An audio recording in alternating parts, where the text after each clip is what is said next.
يتفضل السي أبليل عفيف. بسم الله الرحمن الرحيم، والصلاة والسلام على أشرف المرسلين. أما بعد، سيد رئيس المجلس الشعبي الوطني الموقر، السادة الوزراء، أعضاء اللجنة، إخواني أخواتي النواب جميعا، السلام عليكم ورحمة الله تعالى وبركاته.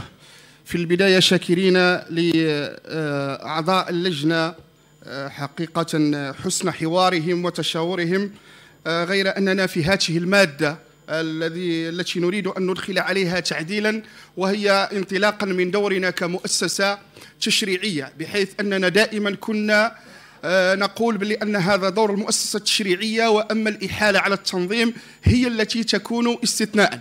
وعند محاورة لأعضاء اللجنة، وحتى كان ممثل الوزارة وكذلك مدير الوظيفة العمومية قال بأنه هذا الأمر يمكن أن يكون في التنظيم، ونحن كنواب برلمان ولسنا كأعضاء اللجنة لم نطلع على هذه المراسيم التنظيمية. لذلك انطلاقا من واقعنا المعاش، الواقع المعاش، لأننا اليوم كما قلت تصلنا كثير من طلبات، مثلا طلبات التحويل فقط وليس طلبات الإحالة على الاستيداع أو طلبات الخروج عن عطلة، نجد دائما هناك منجل أو مطرقة الإدارة التي تحول دائما دون طلب هذا المعني، وكذلك مثل عبارة ضرورة المصلحة. فوردت عبارة تحديد مدة العطلة لإنشاء مؤسسة بسنة واحدة ويمكن تمديدها استثناء، فأنا اقترحت حذف كلمة استثناء، لأن هذا الاستثناء يمكن أن يصبح هو الأصل. فعندما نقول أن هذا الاستثناء لم نحدد أم لم تحدد لنا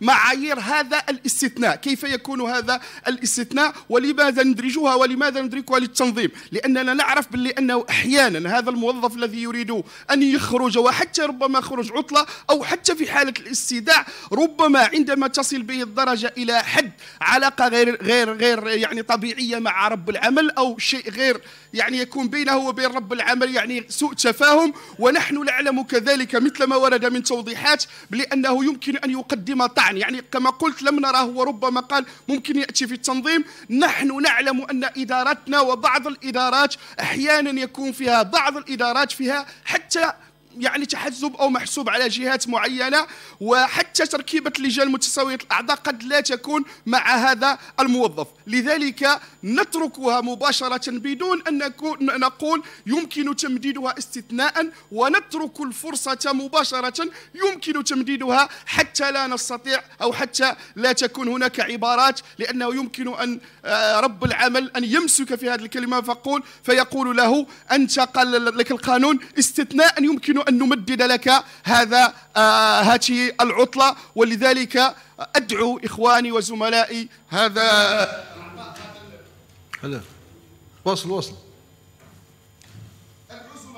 أدعو زملائي أصحاب هذا البرلمان الموقر، برلمان الكفاءات، أن يصوتوا معنا على هذه المادة ونتمسك بحق دستوري وهو حق المؤسسة التشريعية. وبارك الله فيكم وجزاكم الله كل خير.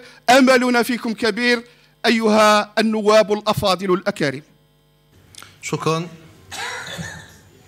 تفضل سيد وزير الشغل.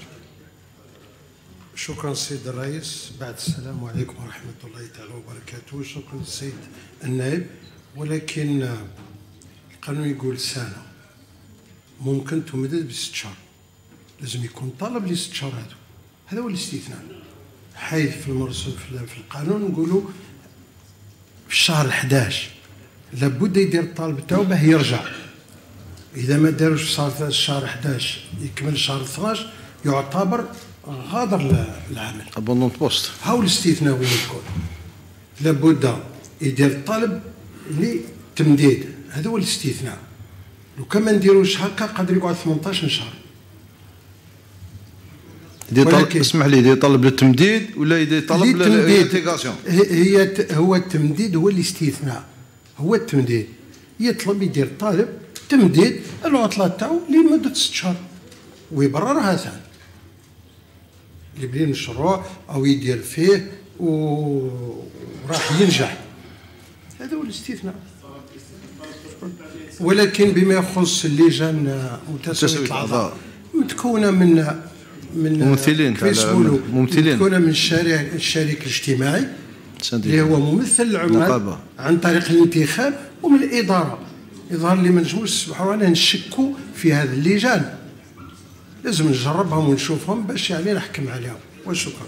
شكرا. ها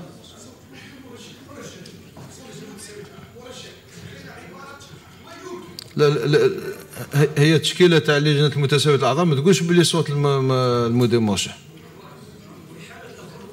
ها فيها التساوي. لا